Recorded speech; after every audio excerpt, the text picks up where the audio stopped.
Hello everyone, welcome back to our channel guys. आज की कहानी का नाम है मोटापा। तो फिर चलिए सुनते हैं।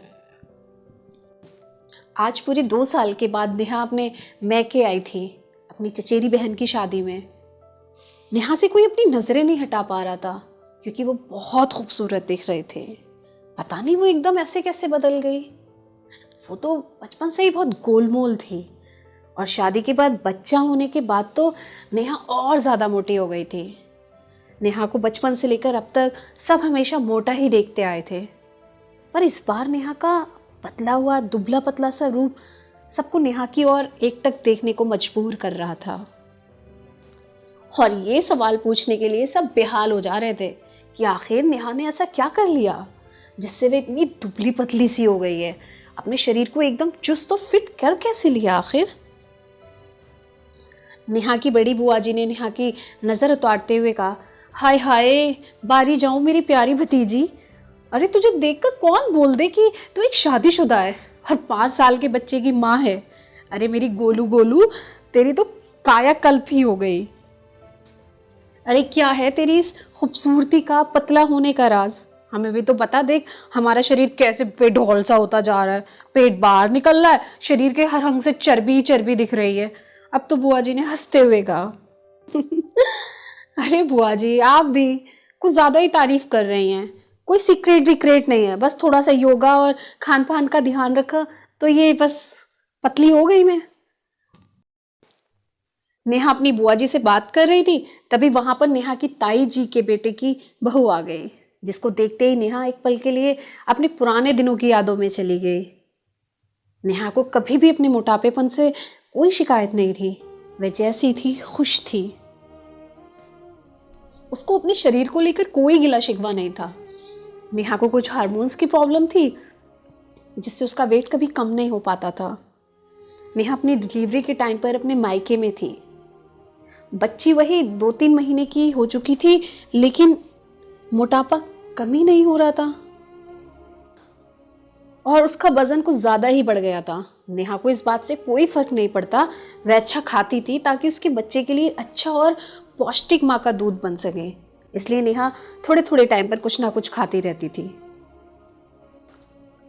एक दिन नेहा के घर पर नेहा से मिलने के लिए ताई जी अपनी नई नवेली बेटे की बहू को नेहा से मिलवाने के लिए आई, क्योंकि नेहा डिलीवरी के कारण ताई जी के बेटे की शादी में नहीं जा पाई थी।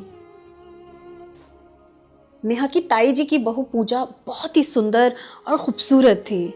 सब लोग बैठकर नई बहू और ताई जी से बातें कर रहे थे कि इस बीच नई बहू का फ़ोन आ गया और वह अपना मोबाइल लेकर दूसरी साइड में बात करने के लिए चली गई। तभी नेहा भी अपनी बेटी का कुछ सामान लेने अंदर रूम में गई। तभी उसके कदम पूजा की हंसी सुनकर थोड़ी देर के लिए रुक गए।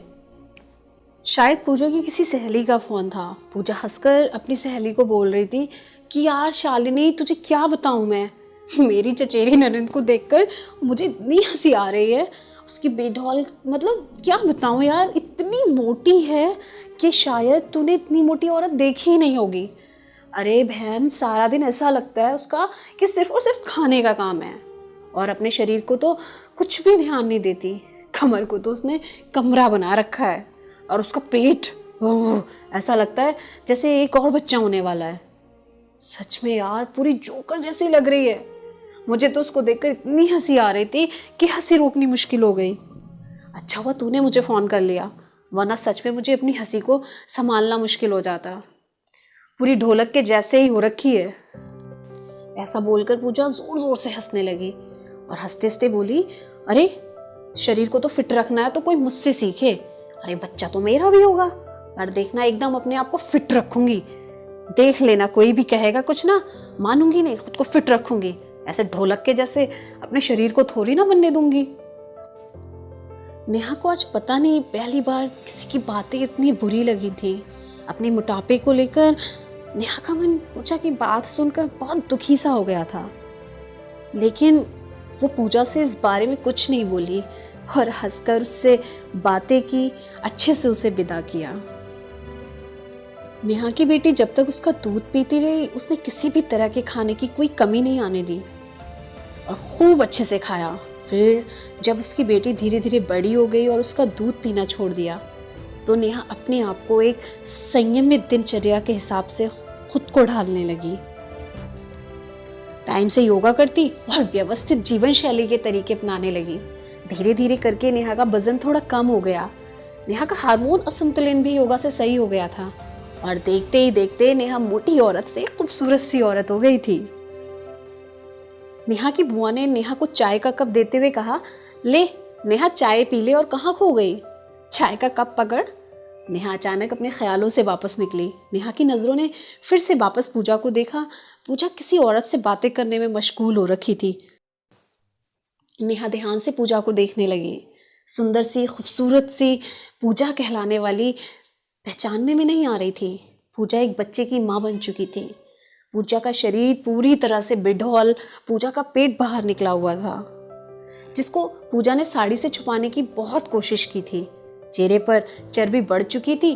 तराशा हुआ चेहरा पूरी चर्बी से ढका हुआ था।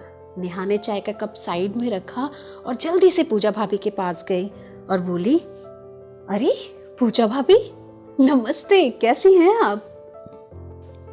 अरे नेहा, तुम कब आई? मैंने तो देखा ही नहीं तुमको, और तुम तो एकदम से बदल गई हो, बहुत खूबसूरत सी दिख रही हो। नेहा हंसते हुए बोली, अरे भाभी, उस दिन आपकी हुई सुनी हुई बातों का नतीजा है, पता है, जिसने मुझे अपने आप को थोड़ा बदलने के लिए प्रेरित किया। नेहा की बात सुनकर पूजा थोड़ा शर्मिंदा हो गई। नेहा बोली, अरे भाभी, नजरें नीची मत कीजिए। मैं तो बस आपसे एक ही बात बोलना चाहती हूँ, कभी भी इंसान को अपने शरीर को लेकर कोई घमंड नहीं करना चाहिए। मैंने अभी आपको आपके शरीर को लेकर जो भी बातें बोली वो आपका दिल दुखाने के लिए नहीं थी। मैं तो बस आपको ये बातें बोलकर ये बताना चाहती थी, आपकी कही हुई बातें किसी का भी दिल दुखा सकती हैं। इसलिए किसी को भी शरीर को लेकर कुछ भी टीका टिप्पणी करने से पहले 10 बार सोचना चाहिए कि कभी ऐसा ना हो आपको भी कभी उसी परिस्थिति में उस स्थिति का सामना करना पड़ जाए जैसा आज आपको करना पड़ रहा है। हर इंसान अपने आप को फिट और चुस्त रखना चाहता है, पर कभी कभी किसी कारणवश या फिर कभी किसी बीमारी के चलते हो सकता है कोई इंसान मोटा हो जाए, तो उसका मजाक नहीं बनाना चाहिए। खासकर एक छोटे दूध पीते हुए बच्चे की माँ का तो बिल्कुल भी नहीं। अगर माँ सारे दिन कुछ नहीं खाएगी तो बच्चे का दूध कैसे बनेगा? डिलीवरी के बाद शरीर में बहुत बदलाव होते हैं। शरीर पहले तो पतला होता है, लेकिन पहले जैसा नहीं रहता। कुछ फिट हो जाते हैं जल्दी, तो कुछ थोड़े मोटे रह जाते हैं। तो इसमें किसी औरत का मजाक बनाने से क्या मिलेगा? पूजा ने नेहा के हाथ पकड़ लिए और बोली, मुझको माफ़ कर दो नेहा, मैंने उस दिन अपनी बातों से तुम्हारा दिल दुखाया।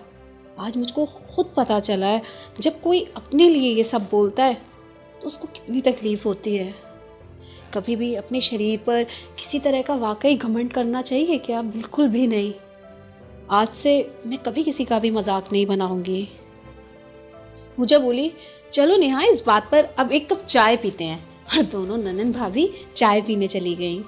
दोस्तों, कभी भी किसी के भी शरीर को लेकर टीका टिप्पणी करने से पहले हर इंसान को ये ज़रूर सोच लेना चाहिए कि वह भी कभी इस हालत में आ सकता है कि उसका खुद का शरीर बेढौल हो सकता है। इसलिए कभी भी किसी का भी मजाक बनाने से पहले सोच ज़रूर लेना चाहिए। बस इतनी सी ही थी ये कहानी। मिलते हैं जल्दी एक और नई कहानी के साथ। तब तक के लिए take care and bye bye.